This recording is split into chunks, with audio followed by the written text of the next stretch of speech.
When there's a sick child in the house, the healthy one learns a dangerous lesson. My pain doesn't matter. Not because anyone says it out loud, but because they forget to ask.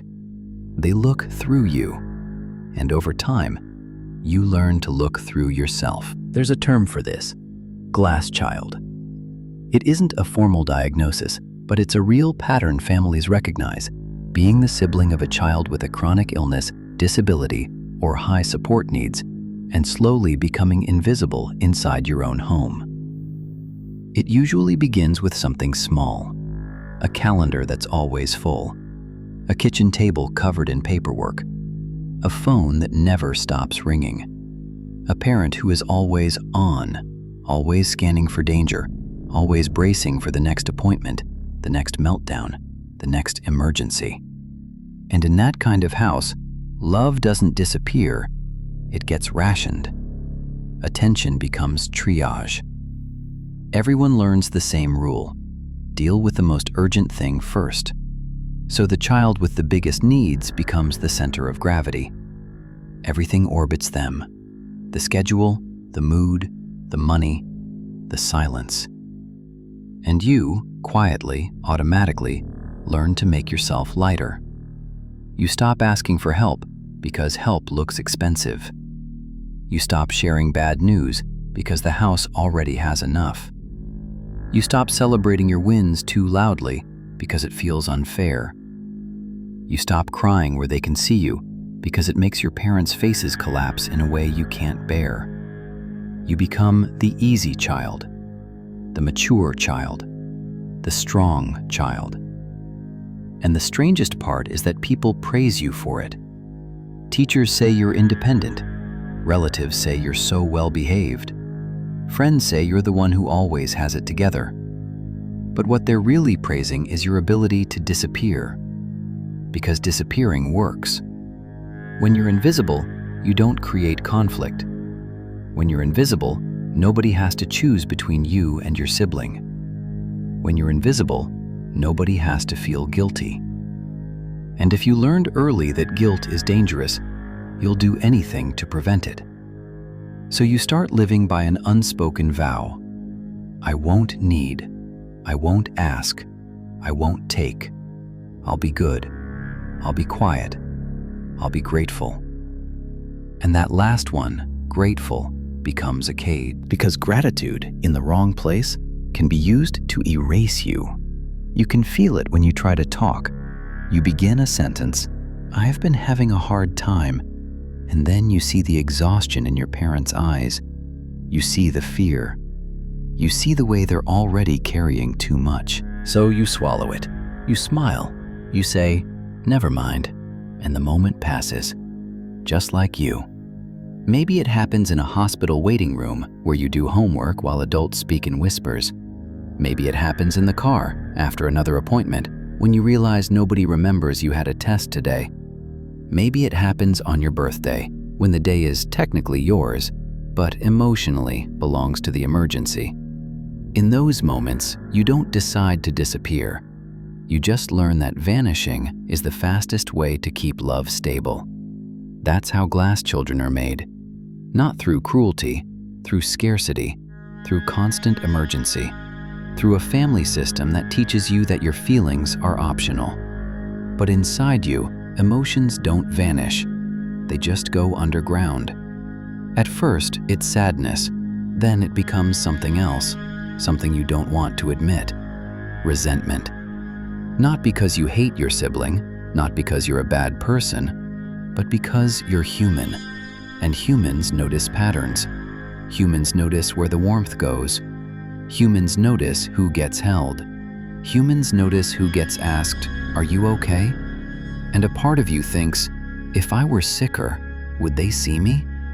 That thought terrifies you, so you punish yourself for having it.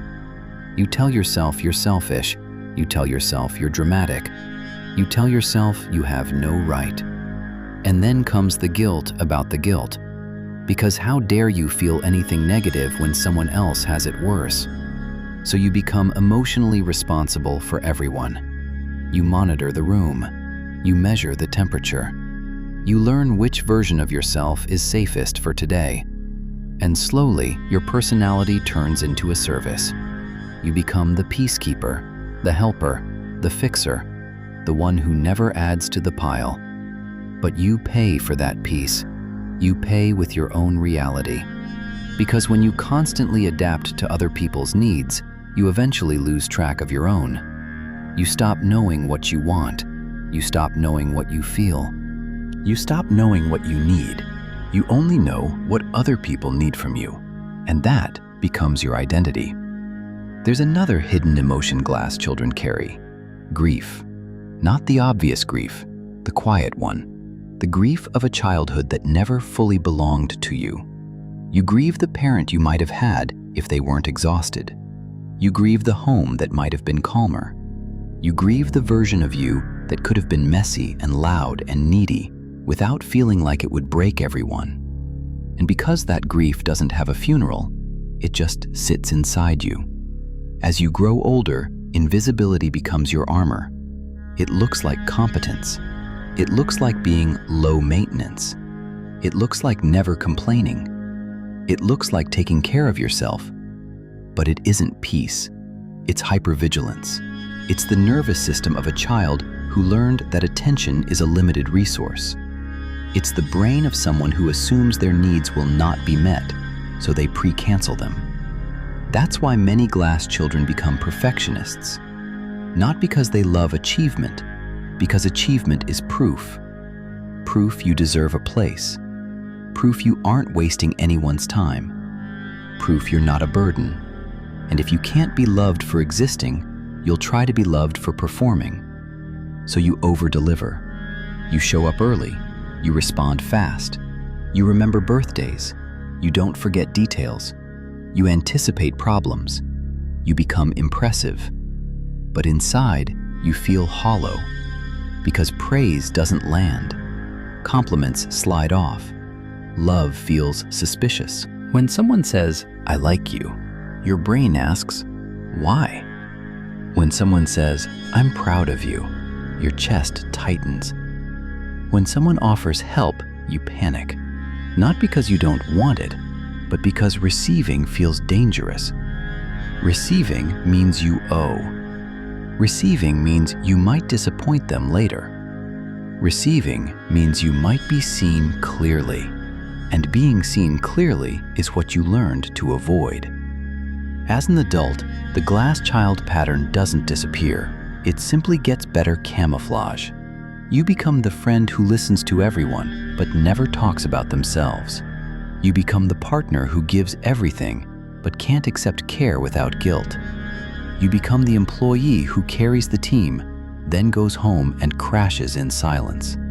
And even rest can feel illegal. You take a day off and you feel anxious. You buy something nice and you hear a voice in your head asking if you deserve it. You sit still and your body starts scanning for what you forgot.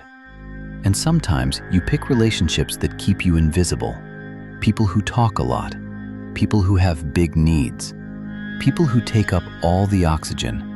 Because that dynamic is familiar. It feels like home. But here's the curse. You might crave intimacy more than anything. Yet intimacy requires taking up space. It requires saying, "This is who I am. This is what I feel. This is what I need." And the glass child inside you whispers, "Don't. Don't ask. Don't burden. Don't risk it." So you minimize. You soften your words. You apologize before you speak. You say, "It's not a big deal," while your body is screaming that it is. And if you ever do explode, it shocks everyone. Because you were the calm one. You were the good one. But calm isn't the absence of pain.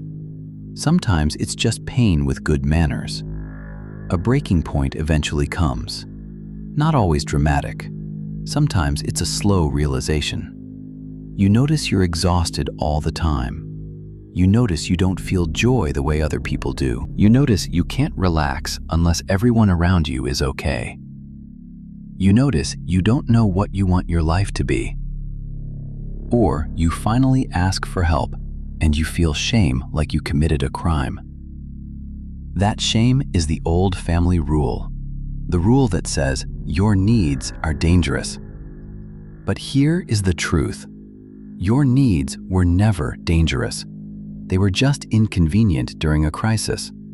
And if you spent years living in someone else's crisis, you might have confused convenience with worth. Healing begins with one honest sentence. I was overlooked, and it hurt. Not as an accusation, as reality. Because naming it is how you stop gaslighting yourself. Naming it is how you stop calling your survival strategy a personality. Then you do something that feels almost illegal. You take up space. Not by demanding the world revolve around you, just by allowing your inner life to exist out loud. You start small. You answer honestly when someone asks how you are. You say what you want to eat. You admit you're tired. You let a text sit unanswered without apologizing. You say no without writing an essay. You practice receiving a compliment, a favor, a kindness. And you sit with the discomfort, because your nervous system will call it danger at first. But it isn't danger. It's unfamiliar safety. And if you grew up as a glass child, there's one thing you need to hear clearly. Your sibling's condition was not your responsibility. Your parents' exhaustion was not yours to manage. You were not born to be the low-maintenance solution to an impossible situation. You learned to disappear to survive. That was smart. That was adaptive. That was brave. But you don't have to disappear anymore. The world doesn't need you perfect. It doesn't need you useful. It needs you present. And being present doesn't steal love from anyone else. It simply means you finally stop stealing it from yourself. You were never supposed to make yourself small so everyone else could breathe. You're allowed to take up space now.